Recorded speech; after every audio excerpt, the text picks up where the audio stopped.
Hi, my name is Rusty Bruce. I am a seminarian for the Diocese of Houma-Thibodaux. My home parish is Sacred Heart in Cutoff. I lived there my entire life with my family up until college. I'm the youngest of two. I have an older sister. For primary school, I attended Cutoff Elementary. I went on to my secondary education at LCO Middle School. And then I graduated in 2009 from South LaFouche High School. My initial plans were to go to Southeastern and study music. Just a few weeks before school started, I had a change of heart and I wanted to be closer to home. And so I switched to Nicholls State University, where after studying music for a year, I ended up switching to history. My time there was wonderful. Learned a lot, got to meet a lot of interesting people. I graduated in 2014 from Nicholls State with a degree, a BA in history. After that, I was going to go on to studying history, getting my master's degree. I was offered an opportunity at Nicholls for a GA positionship and was in full force until I felt God calling me to seminary, where I decided to follow that call and come here to St. Joseph Seminary College, where I've been for the past 2 years. In a few days, I'm going to be graduating from St. Joseph with a BA in philosophy and theological studies.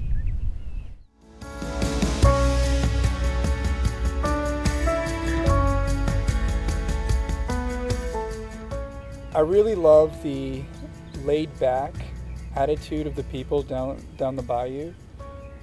It's something that, being raised there and just growing up in the environment, it's very familiar to me.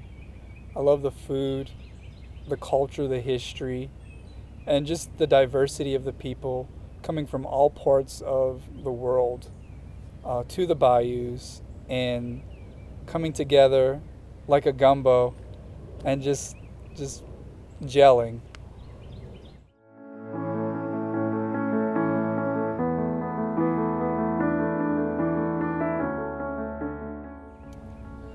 I grew up in a very Catholic family. My parents, my immediate family, were not practicing Catholics.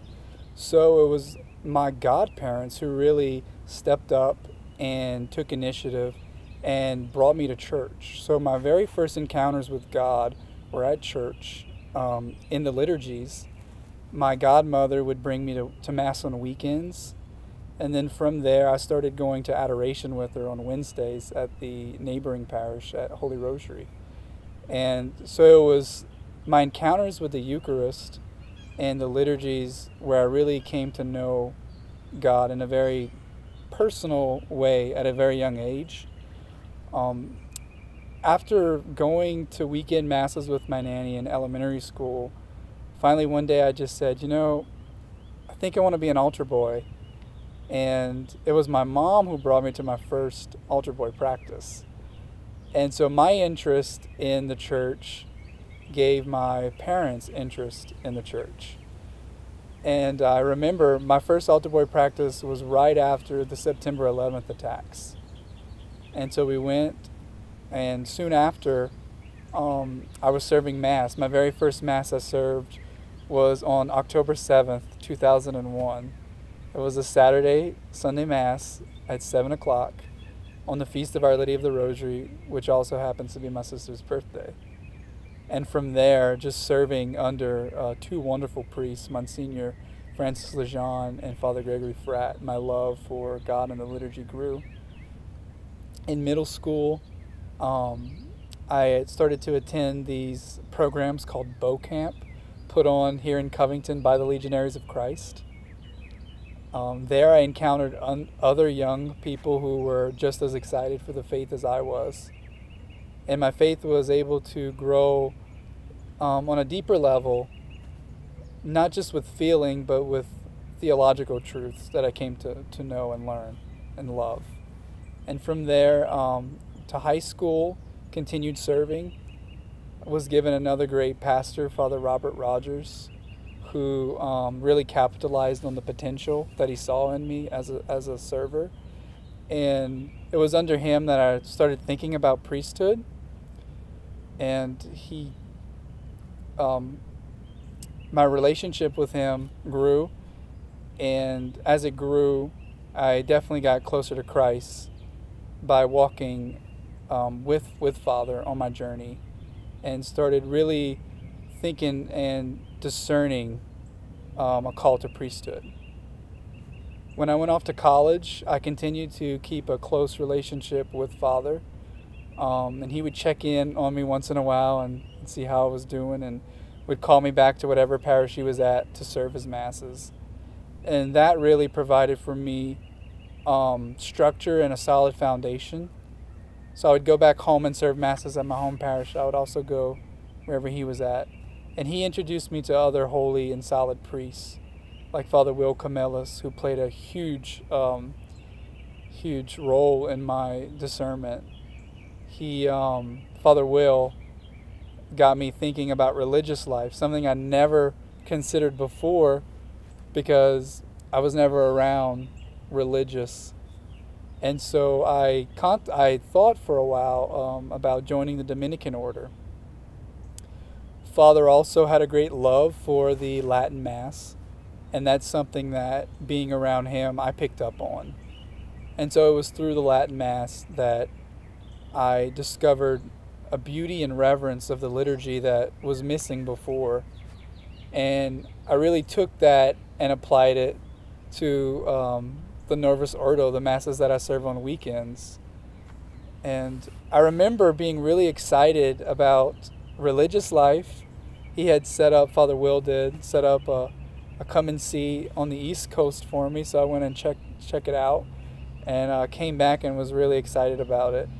But even then, I knew something was different, because God was, at that time, I felt, calling me away from home, and there was something that was uncomfortable about it. I wanted to be closer to home. And so I really prayed about it and thought about it. And I remember serving a weekday Mass at St. Thomas on Nichols campus. And that day was Father Warren Chazano, who was celebrating Mass. And he remembered me as a boy, because he used to come and serve Masses. And he said, "Are you still running from your vocation?" And I laughed at him and I said, "No, Father, I'm not. But I'm considering religious life." And he told me, I remember him telling me this, he said, "That's good, but who's going to replace me here in the diocese after I'm gone?" And that really stuck with me. A few weeks later, he passed away, and I attended his funeral. And I remember sitting in the pew at his funeral thinking about what he told me. Who's going to replace him? And with that, I realized that I wanted to be home. I wanted to serve the people of God in the diocese. A few months after, I attended a retreat here at St. Joseph's under Father Rogers, who led the retreat for me. And it was there that I finally decided that if I'm going to be honest and to really discern this vocation that I felt for a few years, that I had to come to a place that provided the tools for me to do that. And so I said yes to coming to seminary and to coming to St. Ben's. And here, in my past 2 years, I've been giving the tools and just many opportunities to be able to discern a call to the priesthood. And it's wonderful.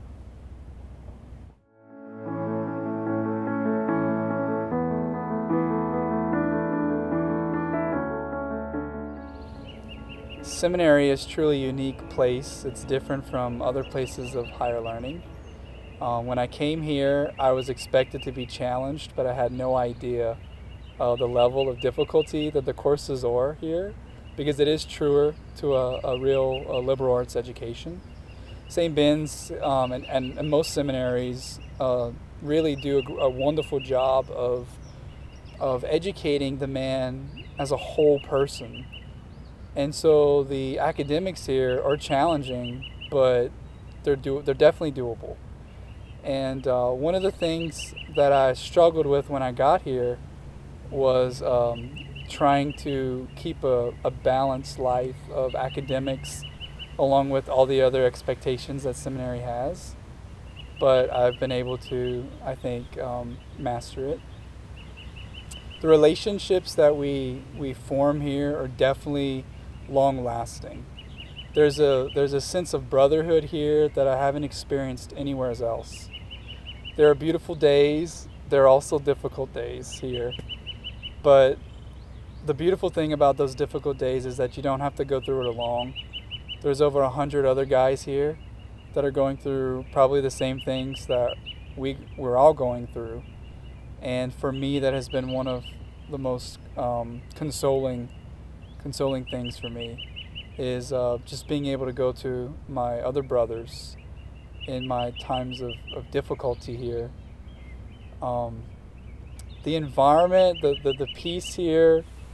We have 1,200 acres here on the Abbey grounds that really do provide a place that is conducive to formation. Any visitor here coming onto campus will immediately recognize just the peace and just the stillness that is here. I think it's beautiful how for minor seminary we come here isolated from the rest of the world. We're formed in almost like a womb and then sent out into the world to do God's work.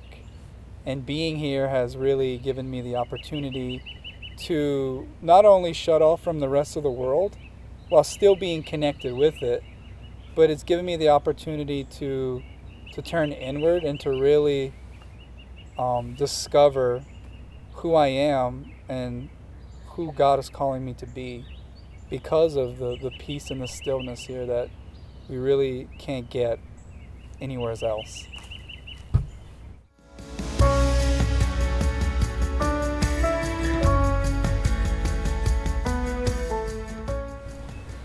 It's so easy, even here, to get lost in the studies and just the everydayness that sometimes we really forget why we are here.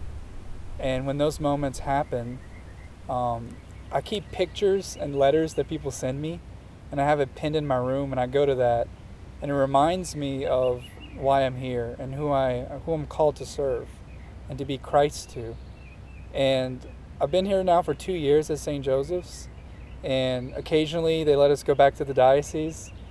And for me, going back to the diocese is one of the biggest blessings, because I go back to not only just the names and the people, but I go back to the individuals themselves, their lives, their stories, their struggles.